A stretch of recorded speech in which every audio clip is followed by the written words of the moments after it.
Qed isiru xogħlijiet ta' restawn fil-Mużew tal-KonKatidral ta' San Ġwann fejn se jitwaqqaf ukoll iċ-ċentru ta' esebizzjoni ġdid iddedikat lil Caravaggio.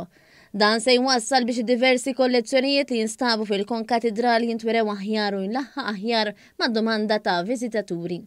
Il-proġett se jiswa ftit aktar minn 6 miljun euro u parzjalment finanzjat minn fondi Ewropej.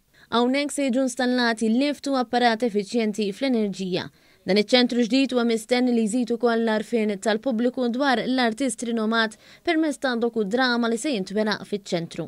Il-Ministru José Herrera sostna li l-wing li se tkun iddedikata lil Caravaggio se tkun parti integrali mill-proġett ta' tkabbir tal-Mużew tal-KonKatidral.